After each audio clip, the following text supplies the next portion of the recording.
Hello dear students, and welcome to another session on appreciating poetry. Today we will begin another poem. Tonight I can write the saddest lines by Pablo Neruda.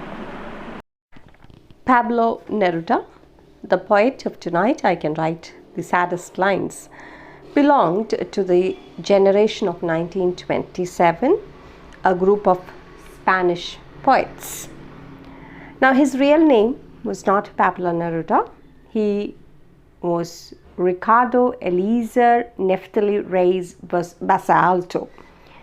He later adopted the name Pablo Neruda, and he is from Chile, Spain. He's a Spanish poet, and his poems were first spotted by Gabriela Mistral, the first Latin American recipient of Nobel Prize for Literature. Interestingly, Pablo Neruda also received the Nobel Prize for Literature in 1971. Neruda's poems are the product of his influence on symbolism and surrealism. Now, if you're wondering what symbolism and surrealism are, you'll be studying it very soon. And there are two important movements in literature which came from art and made its way into literature, and they form the bulk of the modern literature and poems. Now, he takes his name, Pablo Neruda, he takes his name Neruda from Ian Neruda, who is a Czech short story writer, Czech Republic. Okay, so he was a Czech short story writer and also the leader of Eastern European symbolist school. But Pablo could mean, or it could be from the Bible, the New Testament, of course, from Paul, from chapter Paul of Paul, which in Hebrew means he who speaks beautiful things. So that's the meaning of Pablo. And some of his notable contributions to world poetry are the heights of Machu Picchu. Now, Machu Picchu is a historical place in Peru. Okay, it's very famous. It has, you can Google and search. You will find it in the National Geographic channel also. Various videos on it. So it's in Peru, and it's a poem on that.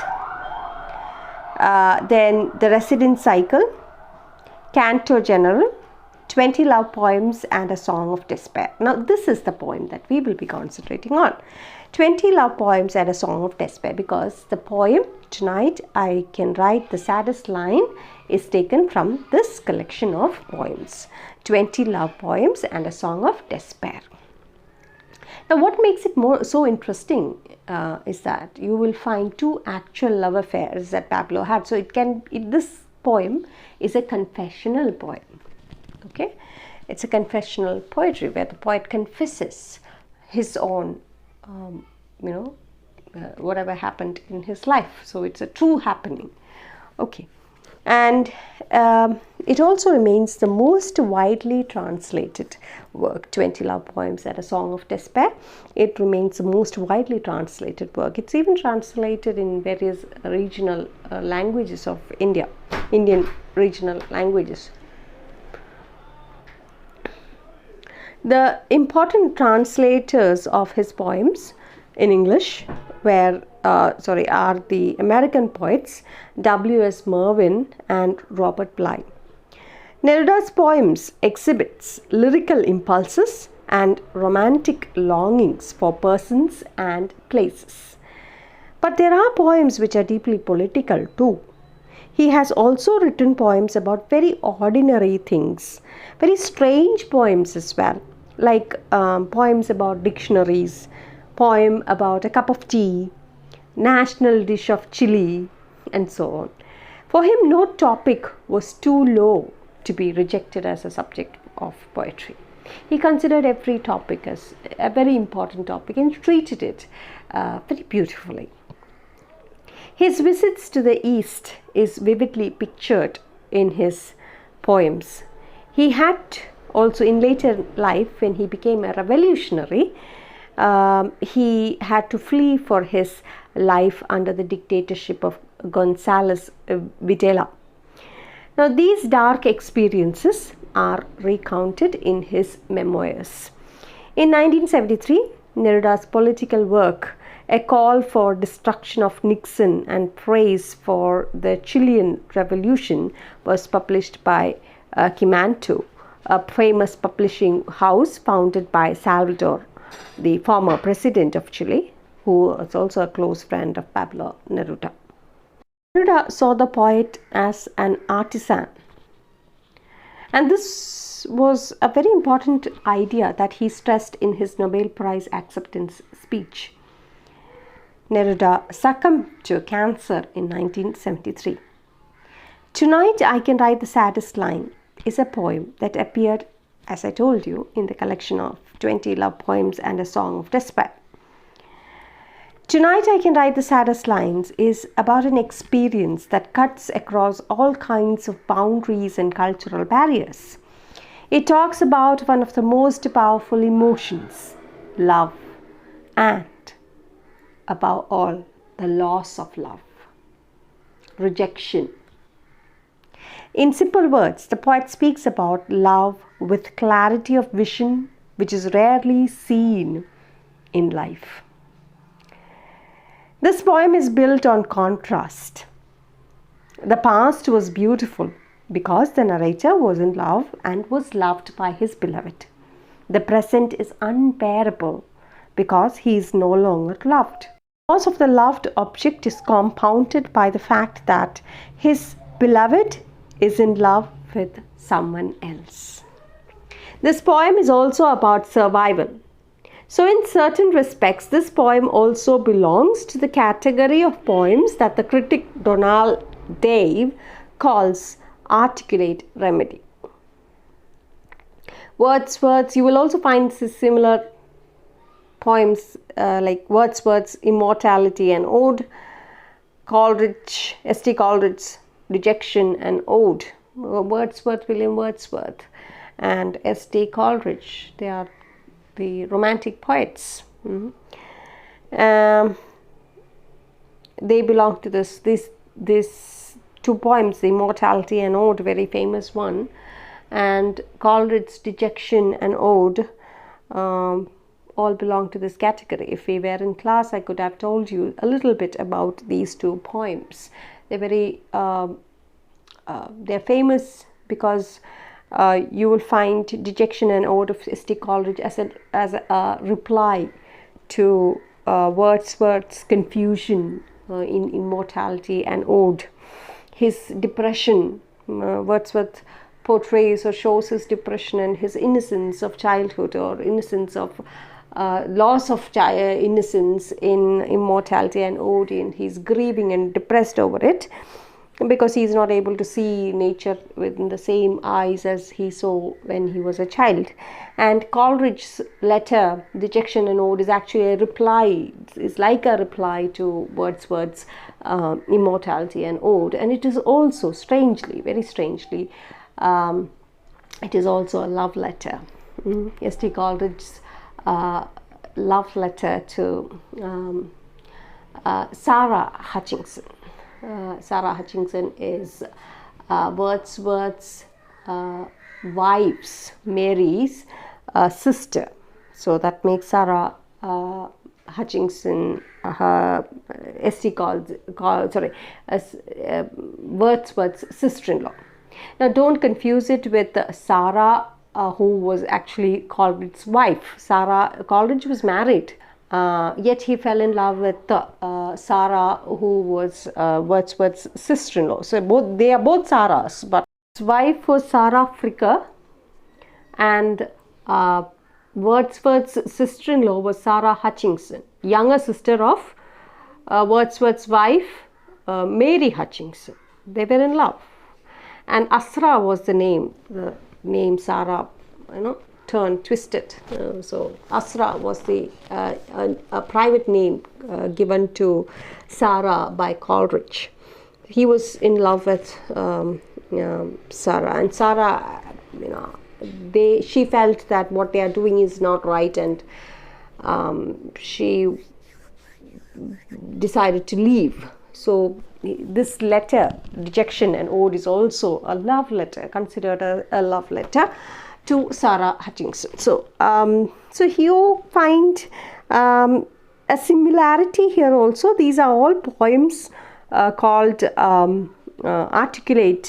They come under the category articulate remedy. So meaning when you like, നമുക്കൊരു വിഷമമുണ്ട്, ഒരു സങ്കടമുണ്ട്, ചിലർക്ക് painting ആയിരിക്കാം, ചിലർക്ക് cooking ആയിരിക്കാം, ചിലർക്ക് dancing ആയിരിക്കാം, ചിലർക്ക് സിംഗിങ് ആയിരിക്കാം, ചിലർക്ക് പ്ലേയിങ് ഫുട്ബോൾ ആയിരിക്കാം, ക്രിക്കറ്റ് ആയിരിക്കാം, ചിലർക്ക് പോയം എഴുതലായിരിക്കാം, അല്ലെങ്കിൽ ഷോർട്ട് സ്റ്റോറി എഴുതലായിരിക്കാം. അങ്ങനെ പല പല തരത്തിലുള്ള ഹോബീസ് ആയിരിക്കാം, ഗാർഡനിങ് ആയിരിക്കാം, എന്തും ആയിക്കോട്ടെ.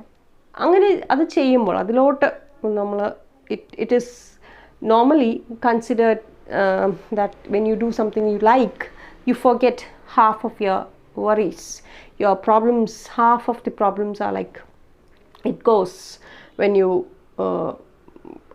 immerse yourself in some activity. ഇപ്പോൾ പോയം ഒക്കെ എഴുതുമ്പോഴത്തേക്ക് you are in a way articulating, you are in a way giving out, letting loose your emotion. So this is like a remedy, a therapeutic kind of remedy. So Donald Dave calls it articulate remedy. So you find that in Wordsworth's poem Immortality and Ode, and also Coleridge's Dejection and Ode. Now this is similar to those two, kind of, it also comes under this articulate remedy category. So articulation has redemptive quality. It redeems, meaning it relieves. ഒരു ആശ്വാസം കൊണ്ട് തരുന്നു, നറേറ്ററിന് ഒരു ആശ്വാസം കൊണ്ട് തരുന്നു. ഏതെങ്കിലും പ്രോബ്ലത്തിൽ നിന്നും ആ ഒരു ആശ്വാസം കൊണ്ട് തരുന്ന ഒരു റിഡംപ്റ്റീവ് ക്വാളിറ്റി അല്ലെങ്കിൽ ഒരു റിലീവിങ് കപ്പാസിറ്റി ഉള്ളതാണ് ഈ ആർട്ടിക്കുലേറ്റ് കാറ്റഗറിയിൽ പെടുന്ന, ആർട്ടിക്കുലേറ്റ് റെമഡിയിൽ പെടുന്ന ഈ poems. Okay, so the poem Tonight I Can Write the Saddest Line ends on a resolution also. That problem is resolved. So that's why it can be put in this category, articulate remedy. That I'll tell you as we move on. The narrator declares on a resolute manner that he shall no longer be affected by pains caused by his beloved in the last lines of the poems. Okay, and he's already done with her love for her. In the beginning and all, when the poem begins, you will find the poet in desperate situation, in a terrible loss, heartbreak-ലൂടെ ഇങ്ങനെ പോകുന്ന, വളരെ ദുഃഖിച്ചിരിക്കുന്ന ഒരു കവിയെയാണ് അല്ലെങ്കിൽ ഒരു ആളെയാണ് അവിടെ കാണുന്നത്. ഒരു ordinary person. It could be you or anyone who is rejected by the lover. ഈ ചെമ്മീൻ സിനിമയ്ക്കകത്ത് മധു, നിങ്ങൾക്ക് അറിയുമോയെന്നറിയില്ല, ആ പാട്ടിപ്പോൾ പാടിപ്പാടി അതിൻ്റെ ശരിക്കും പറഞ്ഞു കഴിഞ്ഞാൽ ഒറിജിനാലിറ്റി, അതിൻ്റെ ആ ഒരു ട്രോൾ ചെയ്ത് അതിൻ്റെ ആ ഒരു ഭംഗി കുറഞ്ഞു പോയോ എന്നൊരു സംശയമുണ്ട്. മാനസമൈനേ വരൂ എന്ന് പറഞ്ഞിട്ട് പാടി മധു അതിൽ കൂടെ പാടി നടക്കുന്നു. അതിൻ്റെ സിറ്റുവേഷൻ എന്താണെന്ന് വെച്ച് കഴിഞ്ഞാൽ similar സിറ്റുവേഷനാണിത്. Maybe this was written, this was written way back, way before that Chemmeen cinema അല്ലെങ്കിൽ ചെമ്മീൻ എന്ന് പറയുന്ന കഥ എഴുതുന്നേക്കാൾ മുന്നേ എഴുതിയിട്ടുള്ള പോയമാണിത്. ഇത് ഇൻഫ്ലുവൻസ് ചെയ്തിട്ടുണ്ടോ എന്നൊന്നും നമുക്കറിയില്ല. പക്ഷെ എന്നാലും ആ പോയത്തിൻ്റെ ഒരു അല്ലെങ്കിൽ ആ പാട്ടിൻ്റെ ഒരു സിറ്റുവേഷൻ എന്ന് വെച്ച് കഴിഞ്ഞാൽ മധു ൻ്റെ കാമുകിയായ Karthamma, Sheela, she gets married to another person, another fisherman, and she has to leave the place and she's gone. So Madhu ends up in the same place where she is, and he sings about his long lost love. കൊച്ചു മുതലാളി അല്ലേ ആള്. So cultural barriers കാരണമാണ് they cannot marry, but he is singing about his long lost love. So similar situation on ഇവിടെ. It is not a cultural barrier, it is just an ordinary. Here it is nothing to do with any cultural barriers. It is to do with a jilted lover. Well, who is a jilted lover? നിങ്ങളുടെയൊക്കെ ഭാഷയിൽ പറയുകയാണെങ്കിൽ തേച്ചിട്ട് പോവുക എന്നൊക്കെ പറയും അല്ലേ. അതിനെ അതാണ് ആ ഒരു ഭാഷയാണ് ഇവിടെ ഉപയോഗിക്കാൻ പറ്റുന്നത്. Like A person who is rejected. Maybe it is because he was not giving much attention to her. The reason is not, what happened between them is not told in the poem. Nothing, the problem that arose between them is not discussed. He just speaks about how he feels after having lost her. He regrets having lost her. Okay, similar is a song by No Mercy. If you have heard No Mercy, Backstreet Boys, Boys on No Mercy, അതൊക്കെ ഒരു 1990s 2000 ആ ഒരു time, 2000 മുന്നേ ഉള്ള ആ ടൈമിൽ വന്നിരുന്ന ഒരു ഗ്രൂപ്പ് ഓഫ് ഒരു ബാൻഡാണ്. വൺ ഡയറക്ഷനൊക്കെ നിങ്ങളുടെ ടൈമിലാണ്, ഇതിന് ജസ്റ്റ് മുന്നേ ഉള്ള back boys, boys on no mercy. No മേഴ്സിയിൽ ഒരു പാട്ടുണ്ട്, വെർ ഡു യു ഗോ എന്ന് പറഞ്ഞിട്ട്, where do you go my lovely എന്ന് പറഞ്ഞിട്ടൊരു പാട്ടുണ്ട്. സിമിലർ സിറ്റുവേഷൻസ് ആണ് ഇതെല്ലാം. The lover is speaking about the woman who has rejected him and he feels sad.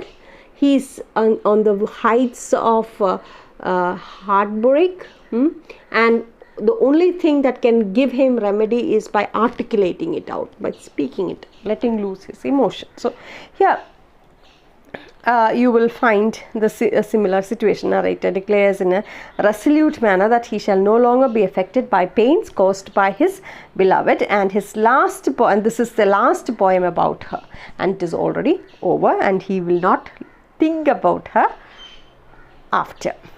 Okay, so that's how the poem ends. So the poem ends with a resolution. Now the setting of the poem, before that, it is not, it is different. Traditionally platonic ആയിട്ടുള്ള versions of love ആയിരുന്നു. Spiritual love, love is pure, അത് ഇത് എന്നുള്ള ഒരു ബഹളമായിരുന്നു. അതിനെ പറ്റിയിട്ട് celebration of the spirituality of love and platonic versions of love ആയിരുന്നു അവിടെ പറഞ്ഞത്. പക്ഷേ ഇവിടെ എന്ന് പറഞ്ഞു കഴിഞ്ഞാൽ it is different. So he's breaking the traditions of conventional poetry, and he's bringing in modern, he's slowly turning towards, he's bringing in or harboring on modern versions or modern poem. He grounds his experience of love in the body of his beloved. So അന്നൊക്കെ അതൊരു ഭയങ്കര, ഈ poem വരെ ചില സ്ഥലത്ത് ബാൻഡായിരുന്നു, sensored ആയിരുന്നു എന്ന് വെച്ച് കഴിഞ്ഞാൽ ഇറ്റ് ഹാസ് യൂസ്ഡ്, അതിനകത്തൊന്നും വലിയ സംഭവങ്ങളൊന്നും ഇല്ല. പക്ഷേ എന്നാൽ കൂടി അന്നത്തെ കാലത്ത് 1924 ഈ പബ്ലിഷ് ചെയ്യുന്നത്. അന്നത്തെ കാലത്ത് അത് ഭയങ്കര ഒരു കോൺട്രവേഴ്ഷ്യൽ ആയിട്ടുള്ള ഒരു പോയമായിരുന്നു. തുറന്നടിച്ച് പറയുന്ന ഒരു ടൈപ്പ് പോയമാണ് ഇതിനകത്ത്. Especially it's about a young teenage ലവിനെ പറ്റിയിട്ടാണ് അതിനകത്ത് പറഞ്ഞു പോകുന്നത്. Okay, of the past his when he was a young man. So എന്താണ്, ഒരു ഫിസിക്കൽ ലവിനെ പറ്റിയിട്ട്, ഇറോട്ടിക് ലവിനെ പറ്റിയിട്ടും ഒക്കെ ഇതിനകത്ത് പറയുന്ന ചില ഹിൻസ് ഇവിടെ പറഞ്ഞു പോകുന്നുണ്ട്. അപ്പോൾ those days it was considered very controversial. Okay, now the setting of the poem takes place under an endless sky. It is a night time, and the sky is dotted with numerous stars. The speaker, who recently lost the love of his life, is regretting and he's thinking about her, and it's the same situation that the same sky, the same kind of feeling, the same environment that he is in. The poem takes place under the great endless sky dotted with numerous stars. The speaker, who is the poet, who recently lost the love of his life, is bitterly regretting the separation and the night sky he now sat under only reminded him of the moments he spent with her. Okay, so that's the setting of the poem. You will find various devices like metaphors, irony, imagery, repetition, and personification also used in the poem, which we will be discussing as we move on with the poem. Now this, before we begin, let me tell you that this poem is a free verse. Now what is a free verse? Free verse is a poem without rhyme or rhythm. ഒരു റൈമോ റിഥമോ ഇല്ലാത്ത എഴുതുന്നതിനെയാണ് ഒരു free verse എന്ന് പറയുന്നത്. It is a free verse written in a simple and concise language also. അതുകൊണ്ടാണ് Pablo Neruda is considered an ordinary person's poet അല്ലെങ്കിൽ common man's poet എന്ന് പറയുന്നതിൻ്റെ കാരണം he writes in a very simple and concise language which can be understood by all. Okay, അതുപോലെ നിങ്ങൾ ഈ poem വായിക്കുമ്പോഴത്തേക്കും നിങ്ങൾക്ക് തന്നെ വലിയ ഇതായിട്ട് ഞാൻ ഭയങ്കര ഇതായിട്ടൊന്നും പറഞ്ഞു പോകേണ്ടതായിട്ടില്ല. Because you can understand better than me I guess. Because ഒരു ടീനേജറിൻ്റെ ഒരു അല്ലെങ്കിൽ യങ്സ്റ്ററിൻ്റെ ഒരു ഇതിൽ നിന്നാണ് അദ്ദേഹം സംസാരിക്കുന്നത്. Okay, this poem is celebrated for its imagery and also its symbols. It presents the pain of a jilted lover. It is about memories of a lost love and the pain they cause.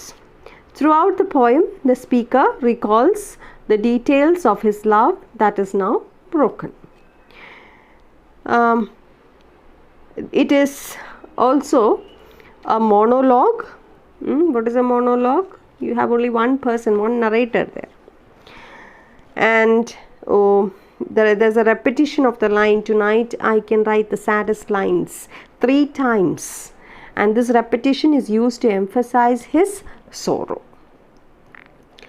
The first line of the poem, if you read the first line of the poem, you will understand that it leaves the readers with the curiosity to know the reason for the poet's sadness, right? "Tonight I can write the saddest lines. Right, for example, the night is shattered and blue skies shiver in the distance." So it keeps us wondering, why is he writing? Why is he in a very melancholic, dejected state? And why is the night to him shattered? And why are the blue stars shivering at a distance? Right? Shattered means broken in pieces. Right? So the shattered night and the shivering stars, the images of the shattered night and the shivering of the blue stars in the distance, that indicates his melancholic mood.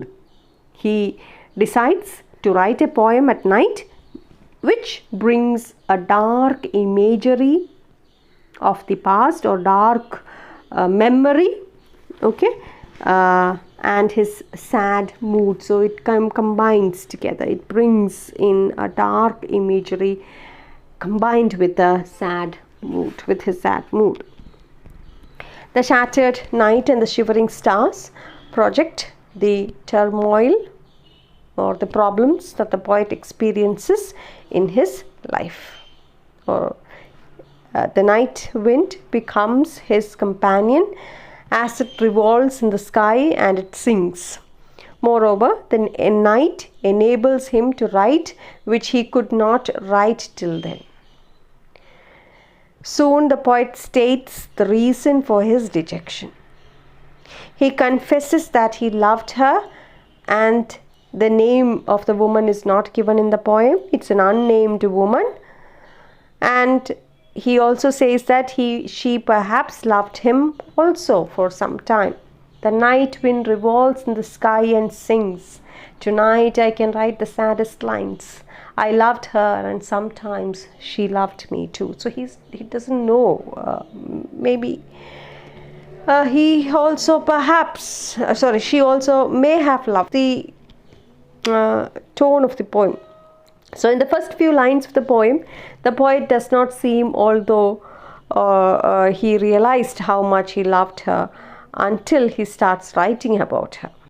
So in the first few lines of the poem, the poet does not know how much he loved her until he lost her. Okay, until he starts writing about her. It is when he starts writing about her, his lost love, his broken heart, that he realizes how much he had loved her in the past. He had loved her in the past. In fact, it is the idea of love that he loves more than the woman. So it's not the woman that he's bringing here. The whole thing is about the idea of love, the philosophy of love, how love can give you happiness, at the same time how it can break your heart. That very nature of love is what he's speaking about here. It's not the woman that is being that we are concentrating on. It's the love that we are concentrating on. His love for the woman. Okay. These sentiments immediately charmed the young people who read these poems, because they were many themselves experiencing similar emotions, and they were able to identify with Neruda and appropriate his words in their own love affairs. And this is what makes Neruda a poet of the common people. And not only that, this poem became both a controversy as well as a controversial poem, as well as a hit, as well as a poem read by many people. Now, shattered here, it means broken in pieces of blue stars. Now, why do you call it blue stars shining in the distance? Now, these are all personifications. Okay, blue stars shiver. Blue stars are shivering, so it's personified. The stars are personified, as so it is having human-like quality. And also, it is a metaphor at the same time. Okay, because the speaker makes a desperate attempt to tell you how he feels. Okay, the night is shattered, so that is broken in pieces. And blue stars, why? See, the constellations are blue because of the searing light. So when it appears in the dark indigo sky, they appear to be blue. So that's why it is given blue stars shiver. So the images of night and the blue stars shivering make us see the night as the speaker sees it. Just like how in the same melancholic tone of the speaker. The speaker is not very happy. The speaker is dejected. He is rejected by his lover. So the night is also appearing to be shattered. It's a broken night and the stars are shivering. So that all adds up to, those images adds up to the depressed state of the poet. The stars are, as I told you, are personified. It is also a metaphor because the night shattered and the blue stars shiver. They are all metaphors for the current state of the speaker's love life. So personification ആണ്, അതേപോലെ തന്നെ എന്താണ് മെറ്റഫറും കൂടിയാണ്, because it shows the current state of the speaker's love life. His love is now shattered like the night, where there was once warmth. പണ്ട് നേരത്തെ ആ സ്നേഹത്തിൽ ഒരുപാട് warmthും affectionും ഒക്കെ ഉണ്ടായിരുന്നു. ഇപ്പോൾ now it is very cold, very cold, ഒരു cold war എന്നൊക്കെ പറയില്ലേ, അങ്ങോട്ടും ഇങ്ങോട്ടും സംസാരിക്കാതെ ഉണ്ടാതെ എന്നാൽ hatred, and you tend to keep yourself aloof from somebody else. So there's a coldness. Absence of warmth means cold. Okay, so there is coldness between the lovers, and it is so cold that it is enough to make them shiver. So that's why the blue stars shiver out of hatred, out of anger, out of loneliness, out of being cheated and jilted. That's why the blue stars quiver, the blue stars shiver. Quiver is also meaning shiver. Okay, and then we have the repetition of the first lines. Tonight I can write the saddest lines. I loved her and sometimes she loved me too. So here he brings the idea, ഒരു വളരെ important ആയിട്ടുള്ള ഒരു idea ആണ് ഇവിടെ കൊണ്ടുവരുന്നത്. എന്താണ് അത് idea? ഫിക്കിൾനെസ് of love. അവരുടെ സ്നേഹത്തിൻ്റെ ഫിക്കിൾനെസ്സിനെ പറ്റിയിട്ടാണ്. In the first few stanzas he says he loved her and she sometimes loved him. Even his feelings for her was not known till he lost her. അല്ലേ, അത്രയും നാളും ഇത്രയും സ്നേഹം ഉണ്ടായിരുന്നു എന്നുള്ള ആ പേന എടുത്ത് ഈ കവിത എഴുതാൻ തുടങ്ങിയപ്പോഴാണ് ഇത്രയും ഏറെ സ്നേഹിച്ചിരുന്നു എന്നുള്ള ആ ഒരു ഇത് ആൾക്ക് വരുന്നത് തന്നെ. So he understood his love for her only when he lost her, and he sat to write a poem about her. So the poet suspects that the love between him and his beloved was not a genuine one. It was very fickle, very trivial, very fickle ആയിട്ടുള്ള ഒരു love ആയിരുന്നു. ശരിക്കുള്ള യഥാർത്ഥ സ്നേഹമൊന്നും ആയിരുന്നില്ല എന്നാണ് പറയുന്നത്. He does not seem to have realized what love is until he lost her. Okay, and sometimes she loved him എന്നാണ് പറയുന്നത്. Sometimes. So he's not very sure of the love. So അവിടെ ഒരു വളരെ ഇമ്പോർട്ടൻറ്റ് ഫിലോസഫിയാണ് അതിനകത്ത് കൊണ്ടുവരുന്നത്. ഒരു common മാനിന് മനസ്സിലാവുന്ന ഒരു ഫിലോസഫി തന്നെയാണ് അല്ലേ. ഈ കോമൺ ആയിട്ടുള്ളൊരു വളരെ കോമൺ അല്ലെങ്കിൽ വളരെ ഓർഡിനറി ആയിട്ടുള്ളൊരു തീമാണ് ഈ ഹാർട്ട് ബ്രേക്ക് എന്ന് പറയുന്നത്. വളരെ ഓർഡിനറി, എല്ലാ സമയങ്ങളിൽ എല്ലാ ഏജ് ഗ്രൂപ്പിലും നടക്കുന്ന ഒരു സംഭവം തന്നെയാണ്. അപ്പോൾ ബ്രോക്കൺ ഹാർട്ടിനെ പറ്റിയിട്ട് ഓർഡിനറി ആയിട്ടുള്ളൊരു തീമാണ്. പക്ഷേ ഇതിനെ എക്സ്ട്രാ ഓർഡിനറി ആക്കുന്നത് എന്താണ്? അതിൻ്റെ സബ്ജക്റ്റ് മാറ്ററാണ്. It brings in that universality ലെവലിലോട്ട് റേസ് ചെയ്ത് കയറ്റുന്നു. ഓർഡിനറി ആയിട്ടുള്ളൊരു സാധനത്തിനെ അല്ലെങ്കിൽ പെർട്ടിക്കുലർ ആയിട്ടുള്ളൊരു കാര്യം, ഇതിപ്പോൾ ഒരു കൺഫെഷണൽ പോയട്രിയാണ്, അദ്ദേഹത്തിൻ്റെ ലൈഫിൽ ഉണ്ടായിട്ടുള്ള ഒരു സംഭവമാണ് ഇവിടെ പറയുന്നത്. പക്ഷെ ആ പെർട്ടിക്കുലാരിറ്റിയിൽ നിന്ന് യൂണിവേഴ്സാലിറ്റിയിൽ കൊണ്ടുവരുന്നത്, why is it universal? It happens to us also, right? Indians, Europeans മാത്രമാണോ? സ്പെയിനിലുള്ളവർക്ക് മാത്രമാണോ ഈ ഹാർട്ട് ബ്രേക്ക്? അല്ല, എല്ലാവർക്കും ഉണ്ട്. ഈ ഫിക്കിൾനെസ് ഓഫ് ലവോ എല്ലായിടത്തും ഉണ്ട്. റിജക്ഷൻ, തേച്ചിട്ട് പോകുന്ന സംഭവങ്ങൾ അല്ലേ? നിങ്ങളുടെ ഈ ഭാഷയാണത് അല്ലേ? സലീം കുമാറിൻ്റെ ഒരു പാട്ടും ഉണ്ടല്ലോ. അങ്ങനെ ഇതൊക്കെ എല്ലായിടത്തും സംഭവിക്കുന്ന ഒരു കാര്യമാണ്. അപ്പോൾ ഇതിൻ്റെ ഈ പോയം വളരെ ഫേമസ് ആവാനുള്ള കാരണം തന്നെ ഇതിൻ്റെ യൂണിവേഴ്സാലിറ്റിക്കാണ്. ഇത് കൺഫെഷണലായിട്ടുള്ളൊരു പോയമാണ്, പെർട്ടിക്കുലർ ആയിട്ടുള്ള അദ്ദേഹത്തിൻ്റെ സ്വന്തം ഒരു ജീവിതത്തിൽ ഉണ്ടായിട്ടുള്ള ഒരു കാര്യമാണെങ്കിൽ കൂടിയും he brings in the universality of love, fickleness of love, the nature of love. Okay, so let's move on to the next few lines as well.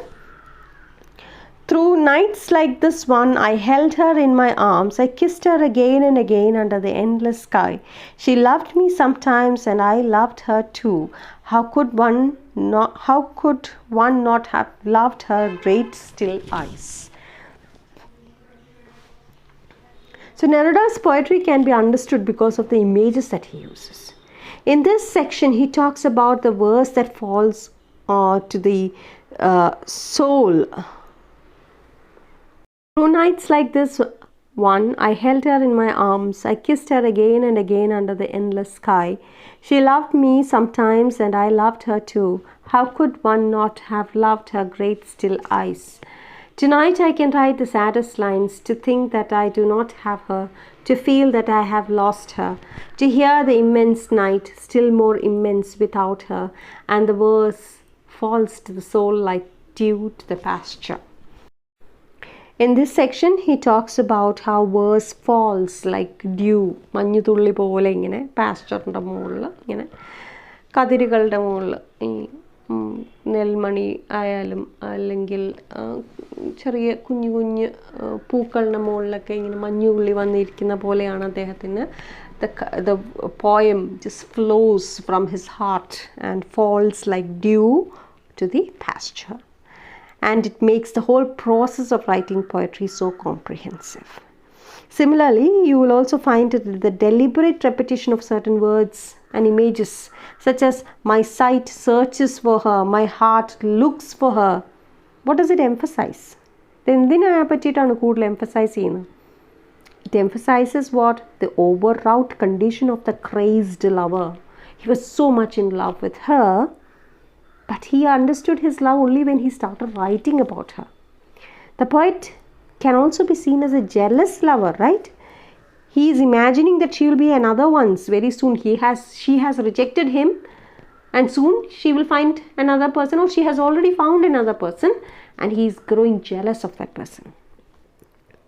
So the ordinariness of this love affair that almost anyone can identify gives it this universal level of the nature of love.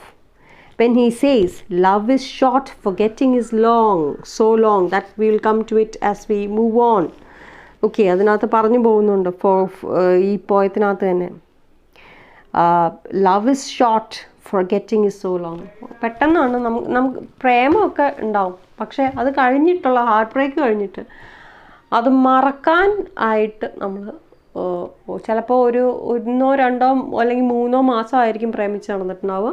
അത് കഴിഞ്ഞ് ബ്രേക്കപ്പായി പോയി കാണും. ഇപ്പോൾ കാണുന്ന കുറേ സംഭവങ്ങൾ, കുറേ കുട്ടികളുടെ വിഷമങ്ങളും അത് തന്നെയാണ്. They broke up, but they still cannot, it takes them 2 years or 3 years to forget their affair. So love is short, forgetting is so long. And this is evident from the 7th line, that when he speaks the word this one. What is this one? One is the present. And tonight, through nights like this one, through nights like the 7th line, through nights like this one. So this one means the present night.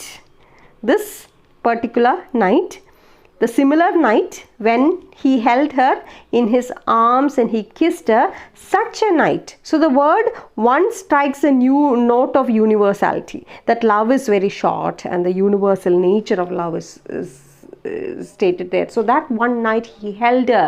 So many a nights he must have held her, he must have kissed her, but now at this particular night they have broken up, their love is over, he has lost her, and he starts writing about her. He now understands how much he had loved her. So that shows that forgetting the loved one is not a very easy thing, it's a very difficult thing. So he thinks and he's reminded of his beloved, and forgetting her and all their love and love making under the endless sky seemed to be a very difficult thing to forget. She was very beautiful, especially her eyes were mesmerizing. That's there, that line. How could one not have loved her great still eyes? She was very beautiful and her eyes were very mesmerizing. So if you look at other poems in his collections of poems, there's this particular poem, 20 love poems, our collection, you will come across 2 actual love affairs, where Neruda's focus shifts between one who is beautiful and the one who is distant and threatening. രണ്ട് വളരെ confessional poems ആണ് ഇതിനകത്ത്, 2 actual love affairs that he had. So through this collection he presents an attempt to find a new voice, as I told you earlier. And he's certainly breaking away from the tradition of writing conventional poems. He's bordering this new modern way of writing, articulating his views. And this collection has a personalized theme of a man who is not actually a hero and who is yet who is not yet a public figure. See, he was a revolutionary. ചിലിയിലെ ഒരു revolutionary ആയിരുന്നു Pablo നെറുഡ. പക്ഷേ ഈ എഴുതുന്ന സമയത്തൊന്നും അങ്ങനെ വലിയ public ഫിഗറൊന്നും ആയിട്ടില്ല. ആ സമയത്തൊന്നും ഒരു ഓർഡിനറിനെസ്സാണ് അവനകത്തുള്ളത്. ഒരു ഹീറോയും അല്ല, എന്നാൽ ഒരു ജിൽറ്റഡ് ലവറാണ്. ഒരു റിവെഞ്ച് എടുക്കാനായിട്ട് ഇങ്ങനെ ദേഷ്യത്തിലും, സങ്കടമാണോ ആണ്, ദേഷ്യമുണ്ടോ ഉണ്ട്, റിവെഞ്ച്ഫുൾ ആണോ ആണ്, ആ ഒരു സ്റ്റേറ്റിൽ നിൽക്കുന്ന ഒരു ഓർഡിനറി ആയിട്ടുള്ള ഏതൊരു വ്യക്തിക്കും, ഏതൊരു മനുഷ്യനും അതുമായിട്ട് you will be able to connect easily with Neruda's theme. So he says he finds it hard to believe that he lost her. He feels that he can pour out all his feelings through poetry, an outburst of his emotions. That's what I said, articulate remedy എന്ന് പറഞ്ഞതിൻ്റെ സംഭവമാണ്. There is a growing feeling of solitariness in the poet. And even though the environment and nature has remained unchanged, there is no change in the nature and environment. It's all the same night that he held her in his arms, and the same similar night only now he has lost her. So there is an agony in the lines when he says the night is shattered and she is not with me. This is all. In the distance, someone is, what does it matter that my love could not keep her? The night is shattered and she is not with me. So you will find that agony of the lover. The poetry of separation wells up in the heart like soft, moist water droplets upon the green field, dews, manyurli pole. It comes up. Sangadam, അല്ലെങ്കിൽ വിഷമത്തോടെ ഇരിക്കുന്ന ഒരു പോയറ്റാണിത്. And his poems are like pouring out like what? Like dews on pasture. His words, inspired by his separation from his beloved, are like the dewdrops on the field. So poetry is very powerful. It can bring you memories of the past. It can deepen the heartache you face. It can make you realize the love that you may have had for someone. It can also, another very, very important property. What is that property?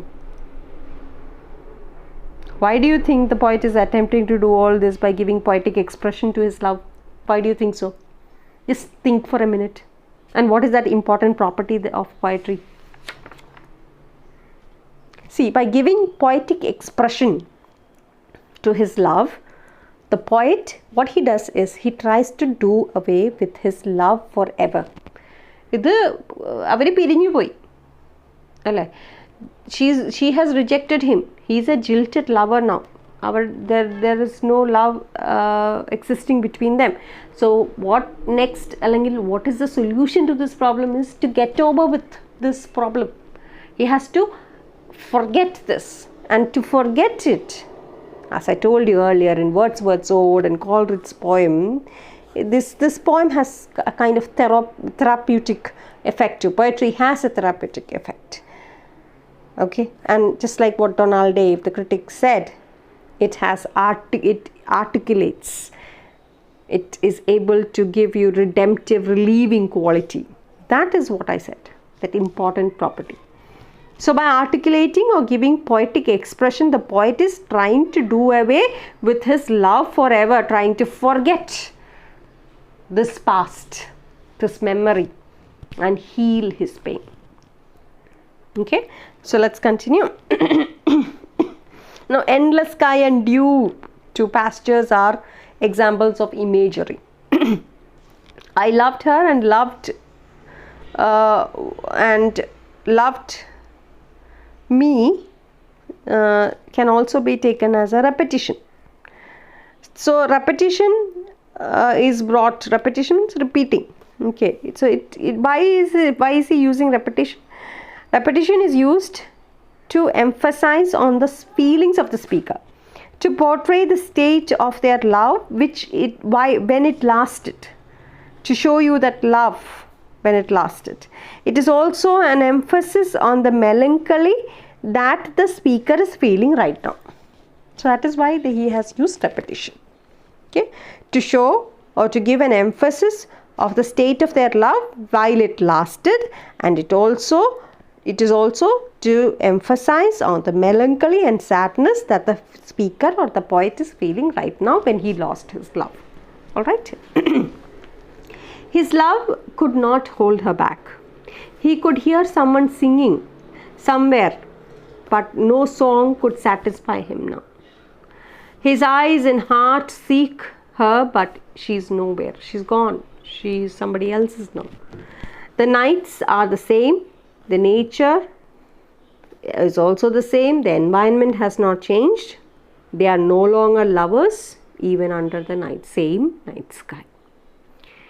He then says he no longer loves her, but he used to love her. He used to love, or her kisses. He is reminded of her kisses, her body, her mesmerizing infinite eyes, where he, looking at it, would have lost himself. He becomes a passionate lover who forgets the world, and now he tries to find the wind that would bring her voice to him. My night searches for her as though to go to her. My heart looks for her and she is not with me. The same night whitening the same trees. We of that time are no longer the same. So even under the same sky, now they are no longer lovers. Earlier, the same whitening trees, the same trees, they made love, they sat together, they spoke about their future, they were lovers at that time under that same tree. But now, even under the same tree, they are no longer lovers. Now this whitening the same tree is a reference. Moonlight the moonlight cast, when it casts its light on the trees, there is a silvery white light upon the trees. You will find a silvery white light. Now this is significant because you can see this as a reference in the similar situation in Act 5 of Shakespeare's plays Merchant of Venice. Shakespeare's Merchant of Venice in similar situation അവിടെ കാണുന്നുണ്ട്. അപ്പോൾ ഒരു reference ആയിരിക്കാം നെറൂഡ ഇവിടെ കൊണ്ടുവരുന്നത്. അപ്പോൾ even that is very important for these lovers even during their separation. So the nights are same. The nature is there is no change in nature. The moonlight shines upon those trees. It is white. The moon's light casts its shade or light on the trees. It looks white, silvery white. But the thing is, the situation has changed. Earlier, the same nature, same moonlight, same whitening trees, they were lovers. But today, they are not lovers. Okay, they are not lovers even under the same sky. Okay, I no longer love her, that's certain, but how I loved her. My voice tried to find the wind to touch her hearing. So he's trying to even find the wind that would bring him her voice to him. And others she will be, and others like my kisses before her void, her bright body, her infinite eyes. But she will soon be another man's lover. Their love has ended. The love between him, the poet, and the lover has ended. And very soon she would find another man, and they would love as passionately as he and his beloved did when they were together once upon a time. Now children, may I ask you something? May I ask you, do you really believe what the poet is saying? That I no longer love her. Look at that sentence, look at that line. I no longer love her. I don't think so, right? I mean, look at the words. It is not possible for us to believe him, right? Look at those lines earlier, earlier lines. My sight searches for her, my heart looks for her. All this shows his overwrought condition of the maddened lover, right? In addition to it, there are words like the night is shattered, the blue sky shiver. All this shows up that pent up, locked up, suppressed emotions, passions of the poet. So when he says she will be another man's lover, we get the image of a jealous lover, right? So I don't think the poet is being very genuine by saying that I no longer love her. He has that feeling deep inside, that feeling of being rejected, the feeling of being jilted. So there is an anger also. There is anger and sadness that she is somebody else's now and he has been rejected. ആ ഒരു ദേഷ്യവും ഒരു സങ്കടവും അവിടെ കാണാം. So now he likes to have her back. He feels that he could have her back. So but again you will find that common nature of their love that which reaches a profoundly universal level when he confessed that love is short, forgetting is so long. That's what I told you earlier also. I no longer love her, that's certain, but maybe I love her. See that? Love is so short, forgetting is so long. So I no longer love her. We are no more lovers. We have broken up. Okay, she has found somebody else, and I am rejected, or I am jilted. I am a jilted lover. It's true that I no longer love her. I'm angry that she has rejected me and has found somebody else. But maybe I love her. Again he says. So that suppressed, pent up emotion is still there. And then he comes to that universality of love. And that is what makes this poem very interesting and very a very important poem that takes it on a very different note or a different level, because it's not just a mere confessional poetry, it's not just a particularity, but it gives the poem a universality that is happening everywhere, and it is also showing us the true nature of love. Love's true nature ആണ് അവിടെ കാണുന്നത്. The nature of love. Of course, spiritual love, യഥാർത്ഥ സ്നേഹം, അതിനെ പറ്റിയിട്ടല്ല. As such, what is love as such? The fickleness of love, another side of love, is being shown here. Okay? Love is short. Forgetting is very difficult. It's very difficult to get over things, right? Okay. So thus the poem seemed to be inspired to compose the verses. The poet, he was inspired to compose the verses of the poem because the woman rejected him. Otherwise he would have still been loving her. If he did not love her, he wouldn't have even thought of writing a poem about her. So it is because he was rejected by the woman that it ached him, it pained him, and the pain within the heart produces poetry. So their love existed for a short time, and she left him for another man, and forgetting her is very painful. Adding to it, the nights like that night always reminded him of all the time he spent with her. He ends the poem by saying that this will be the last line he writes for her, and he will no longer be subjected to suffering due to her. Though this be the last pain that she makes me suffer, and these the last verses that I write for her. So with this I'm going to stop thinking about her, and I'm going to get over it. I'm going to forget her, and my pain will heal. Okay, so the reiteration of the word last in the final lines of the poem, the repetition of the word, reiteration of the word last in the final lines of the poem, depict the young man's need for some kind of revenge. So the central idea of the poem is sadness and regret on losing the woman he loved.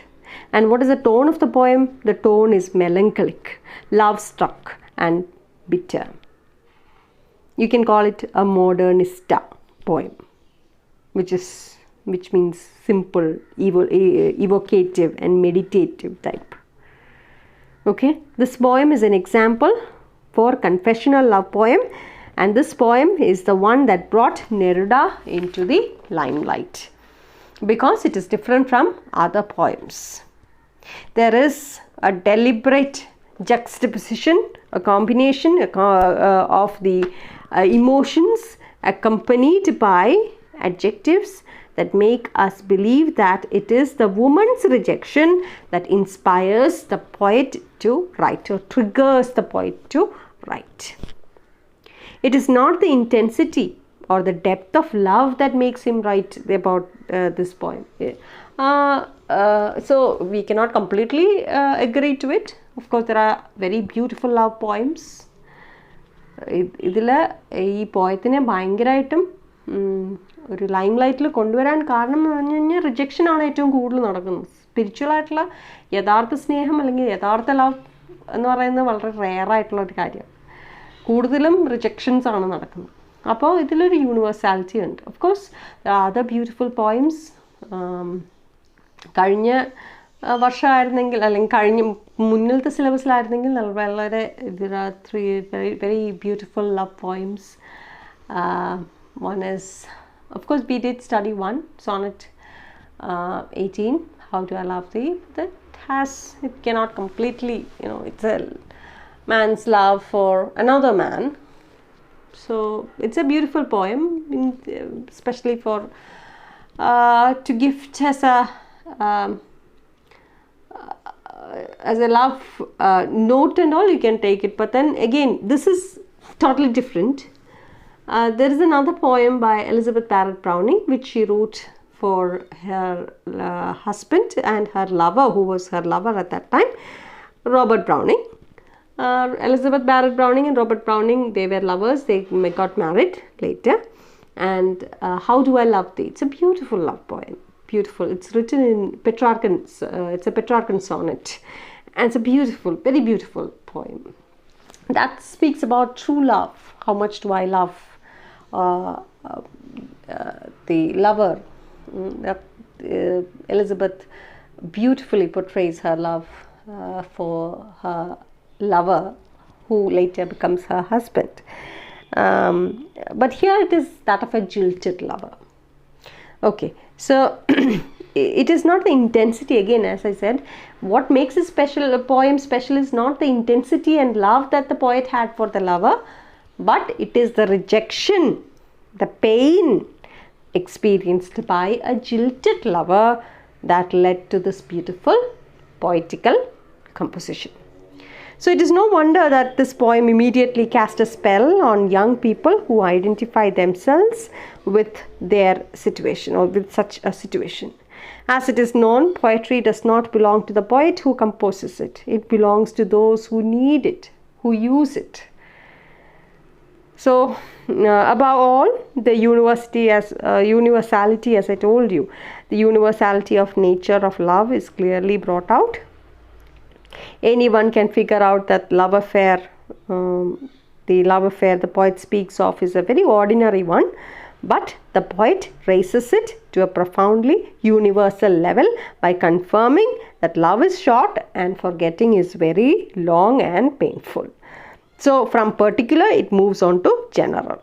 There are a few other reasons also that makes this poem stand apart from other love poems. So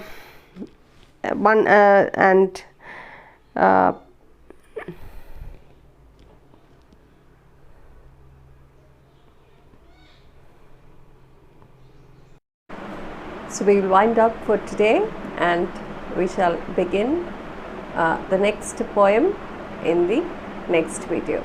So till then, thank you and keep safe.